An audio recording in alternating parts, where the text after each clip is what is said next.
Hello and welcome to New England Nation Overtime. I'm your host, Sam Knox. And we are bringing in Alex Barth of 98.5 The Sports Hub once again. Alex, thanks so much for joining us. What a season we have brewing right in front of us. Another win, and this time against a legitimate contender in the Tampa Bay Buccaneers.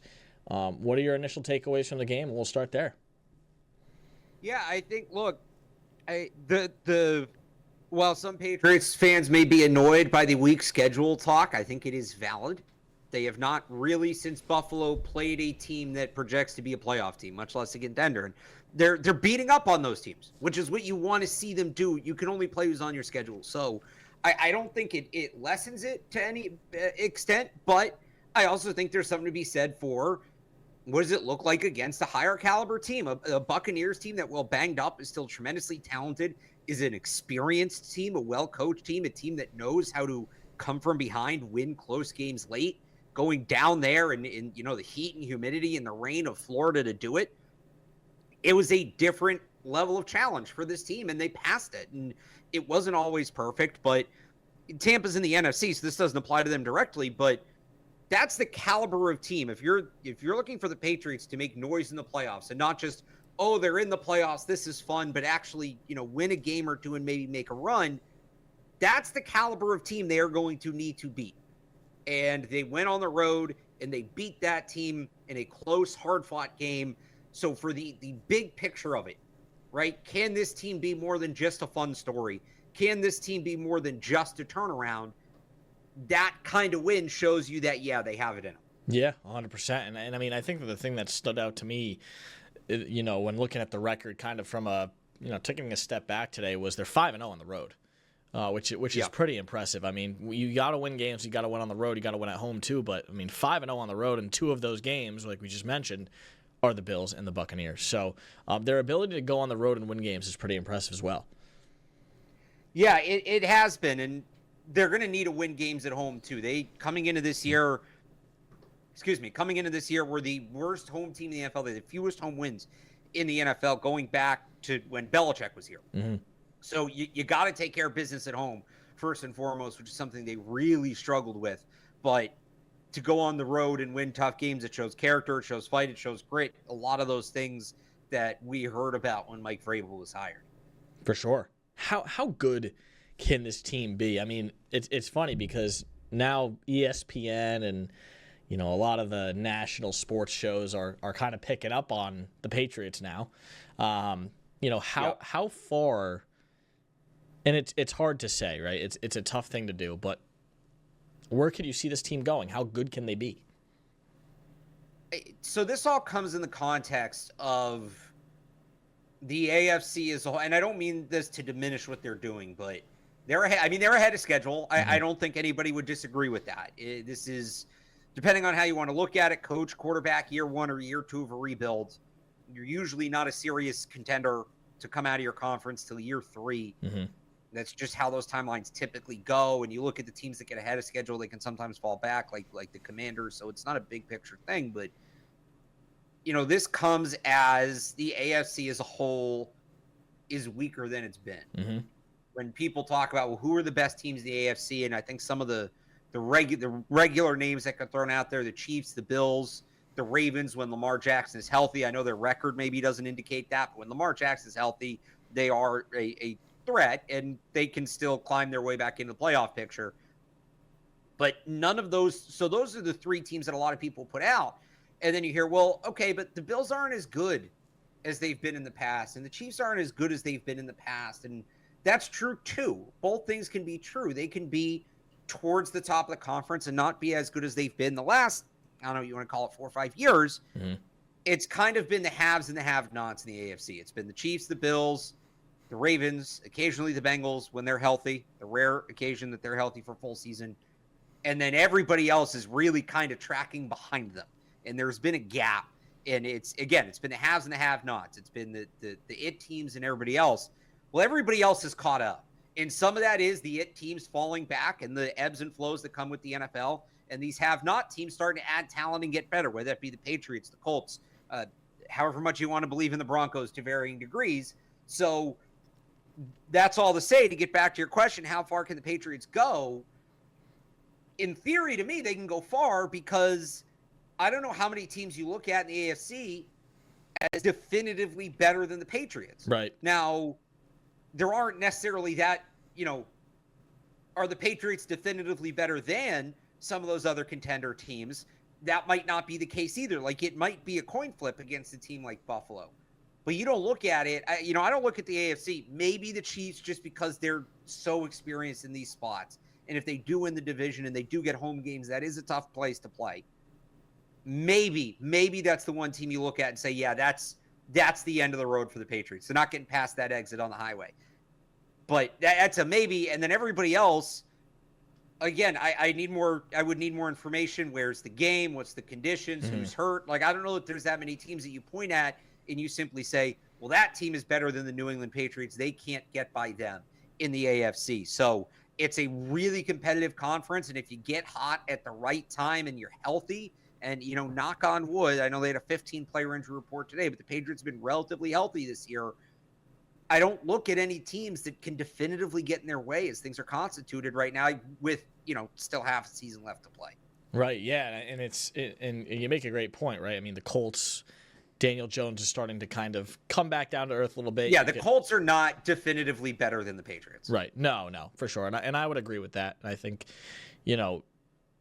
they're catching fire at an interesting. I don't think that people expected the Colts to be this good either, just like the Patriots. So it's just kind of funny how it all works. But yeah, I mean, you're not seeing a 14-3 Chiefs team or a 14-3 Bills team this year. So I mean, hey, the Patriots are taking advantage of these of their schedule, but they're beating good teams. And they, I mean, yesterday was a pretty convincing win. It really wasn't. That last touchdown made it as convincing as it was for Trevion Henderson, but they're playing really well. And I think, coming into this game this week, at home, three day break pretty much. Yep. What do you expect this game to be like against the Jets?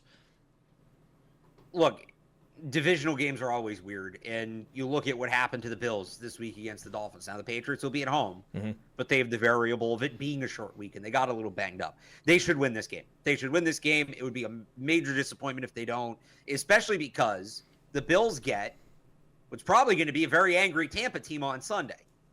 So this is a huge opportunity for the Patriots to go from, yeah, they could win the division, to like they're in the driver's seat for the division. They should take care of business. I wouldn't be surprised if it's closer than people think. If it gets a little sloppy, again, with it being the cold, with it being the short week, it's supposed to be cold. Or, some of these players are going to be their first time in this New England cold, or at least they don't play in it regularly. But the Jets, I mean, and they lose Garrett Wilson today. There's just really a lack of talent on that side of the football. And on a short week where you are going more vanilla, that talent, you're going to lean on that more. So I expect the Patriots to take care of business. I think I saw they're 12.5-point favorites coming into the week. Could I see it dipping a little under that number, and maybe it ends up being a 10-point game because Patriots get off to another one of these slow starts and kind of pull off the brakes late again? Like, yeah, I could see that, again, against a divisional opponent. All it's two coaches that are new to their teams, but I don't think it ever gets, like, uncomfortable. Again, I think it'll be closer than people think, but I don't think it gets uncomfortable. I think the Patriots win this one, and then, all eyes on Buffalo, Tampa on Sunday, because, again, this has a chance to be a massive 7-day span for the Patriots playoff outlook. Yeah, it really could be a big swing. Could end up being a 2.5 game lead at the end of the day, which is pretty wild to think about. Yeah. So, all right, Alex Barth, thanks so much. We have another block coming up after the break on New England Nation Overtime. We'll talk about the rookies and how well they played against Tampa after the break. Welcome back to New England Nation Overtime. Sam Knox here, joined by 98.5 The Sports Hub's Alex Barth. And Barth, a lot of the time, the Patriots aren't known for their drafting. A lot of their rookies are really good, and they played really well against Tampa. Yeah, they did, and we've been waiting on these two skill guys, right? Trevion Henderson had started to get it going a little bit the last couple of weeks, but really has his breakout game. And then Kyle Williams, I know it's just one catch, but and I think this is the case for both of these guys. Neither of these guys, to me, are volume players. Neither of these guys, like Kyle Williams is not a guy that 6, 7, 8 catches in a game, that's not going to be his game. It's going to be 1, 2, 3 catches, but is it going to be 3 catches for 30 yards or 3 catches for 90 yards? That's kind of how he's going to make his difference. And you saw it. 1 catch, but it's a major, major play in that game with the game-breaking ability. I think with TreVeyon Henderson, it's the same thing. And some people will point to, he had really 3 big runs. He had a 16-yard run that he was a shoestring tackle away from really breaking it. But people will point to, he had, outside of that, he really didn't get anywhere. And there was a stretch in that game where he had 5 carries for no yards. And but I don't think TreVeyon Henderson, and this is proving going back to his college days, TreVeyon Henderson isn't the player that you put the offense fully on his shoulders in a bell cow back. And that's most running backs in the NFL.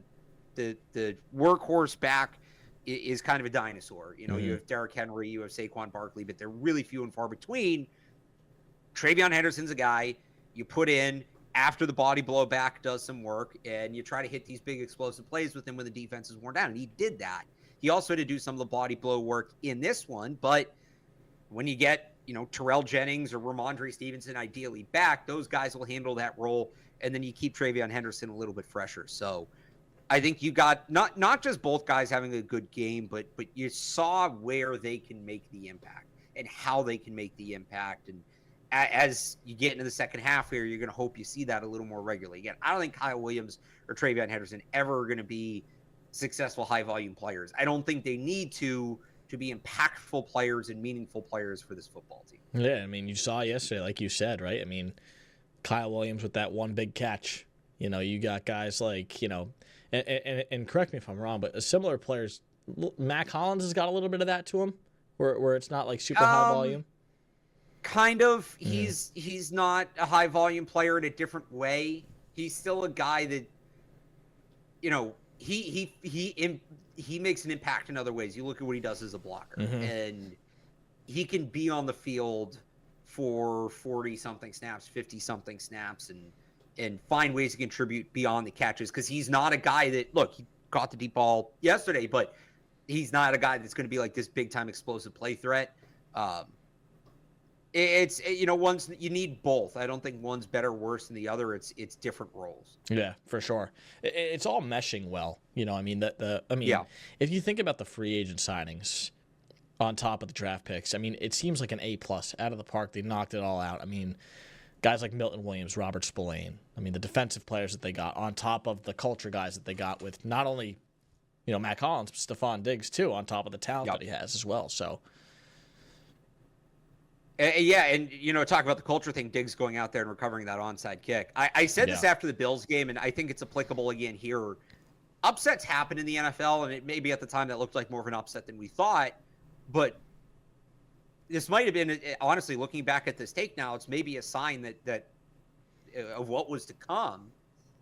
Upsets happen in the NFL, but they can be goofy, right? The Mac Jones 3-pass game in the wind against the Bills. Yeah. And we see this all the time, where there's a bunch of fluke injuries, or there's weird weather, or there's a bad call from the official, or like whatever, right? That Bills game, the Patriots went in and played the way they wanted to play. It wasn't them leaning on a certain gadget play or trick play or just continually exploiting a flaw. They went in, and you look at the last offseason and the blueprint, when people like me projected maybe 10 wins. And even going back a couple of years to drafting Drake May and drafting Christian Gonzalez, like, that's what I had in mind when I said this team can win 10 games, is the way they played against Buffalo. They didn't have to go outside of their comfort zone. They didn't have to get gimmicky to do it. They lined up for 60 minutes, played their game, and were the better football team. They did that again against the contending team in the Buccaneers. At no point did it really feel like, oh, they got to go to a gimmick here. They got to try to get creative here. Did they call one trick play in that game? I don't really remember one. No, I didn't see one at all. Yeah, so they just kind of lined up and played it. And they played their plan, and they played to their vision. And look, there's adjustments that come with playing any opponent, and that's definitely a part of it. But I'll use that term again. It didn't feel like they went outside of their comfort zone. They played the game the way they want to play it, and they beat a really good football team. And that's the front office, the coaching staff, and the players all working in sync. You see the vision from the offseason and what they put together. Again, for the people who are more optimistic about this team, what you saw on Sunday against Buffalo, what you saw a couple weeks ago against the Bills, this is exactly what I think was pictured inside the building and to some of us outside the building. This looks like the plan that they laid out between free agency and the draft. Yeah, and it's come to a perfect fruition. It seems for the running back room. It was a little concerning just kind of seeing, the Henderson go down there for a little bit. Or no, it was Terrell Jennings. Yep. Apologies. Terrell Jennings. Yeah. Well, they're all three are on the injury report. Right. Came out today, but correct me if I'm wrong, but Henderson did go down at some point. Was he hurt? Oh yeah, he did. Yeah, it was that one of the plays on the sideline. May took a shot and kind of rolled into him. Yep. That's what it was. That's what I saw. Yeah. So I mean, they're banged up. Does that concern you in any way?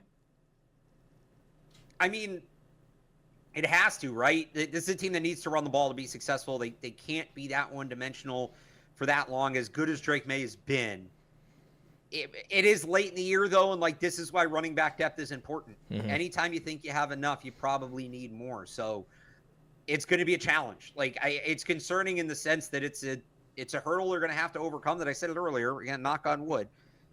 They have not had really massive injuries to deal with this season. And none of these guys, as far as we know, are out for the year. Ramondre Stevenson has missed 2 games, but was listed as limited on today's projected injury report, which suggests a step in the right direction. So, but they're going to need to call on guys. D'Ernest Johnson got here less than a month ago. Yeah. And he got a couple carries in that game. Terrell Jennings is a guy that started the season on the practice squad. Travion Henderson's a rookie. Now, those guys are banged up. So it is something that they're going to have to kind of work through here and work past. No doubt. All right, Alex Barth, thanks so much. We have one final block coming up after the break on New England Nation Overtime.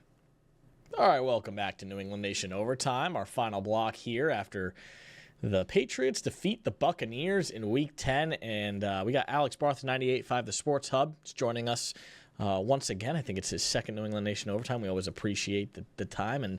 And Barth, when are they going to lose again? Are they... I mean, you want to put me on the spot there? Well... Yeah. I got to pull up the schedule to remember the order of these. No worries, and that's what I want to do for these next few minutes is talk about the schedule. Talk about the opponents, So it shouldn't be this week. I can tell you that. I know they play the Jets this week, and it shouldn't be this week. The Bengals game's now interesting. Look, that defense is horrible. It's really bad. Yep. But the Patriots have struggled against some elite passing attacks, and that is an elite passing attack without Joe Burrow. What if Joe Burrow's back? You got to go to Cincinnati.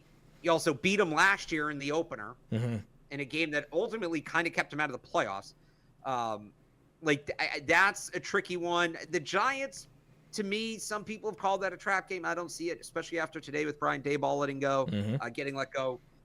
And then at the Ravens, I said this earlier. I know the Ravens' record isn't great. They're 4-5, but a lot of that was without Lamar Jackson. He's back. That's going to be a must-win game for them. And if you're a Patriots fan, no matter the circumstances, and you're not a little nervous going into Baltimore, I think you're kidding yourself.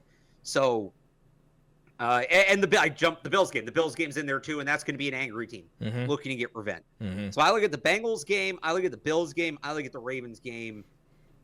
If they win 2 of those 3, I'll be ecstatic. Yeah. Even if they just win 1 of those 3 and you clean up you got 3 more games against New York teams. You got Miami there at the end of the year. And who knows, maybe Miami's a game that's all, everything's settled and maybe we get to be on the other side of one of those first round pick game things that we were last year. Yeah. But I look at the Bengals, the Bills, and the Ravens as being the 3 real tests here down the stretch. Again, get one of those, great. You should definitely get one. You shouldn't get swept. Right. But if they get 2 out of 3, I think if they get 2 out of 3 and they have 2 losses right now, maybe they are 14-3 in competing for the 1 seed. Because again, the rest of I know it sounds ridiculous saying it. No, it's not. But see, it's just what they've done. They're not going to lose. They can't lose to New York Jets. No. And then that Dolphins game at the end of the year, to me, the only reason they lose that is if it's the Bills last year coming here, one of those games that maybe doesn't matter and they're resting people. Right. Yeah, and could you imagine the ovation? So that's a home game. Yeah. Remember last year, Drake May and Josh Allen each played the first series. And I think you do that, at least the first play. Yep. superstar quarterbacks start games in this league. You give them the start. It's a respect thing. Can you imagine if they're like locked in? Say they've even locked into the division. That game doesn't mean anything. Handoff on first down. Drake May comes off the field. Imagine the ovation at Gillette Stadium. Imagine how good the steak tips would taste. Yeah, we're getting well ahead of ourselves on that one. But, yeah, Bengals, Bills, if I had to rank them, what's the most likely to lose? I'd say the Ravens number 1. Ravens and Bills are close. I'd say Ravens number 1, Bills number 2.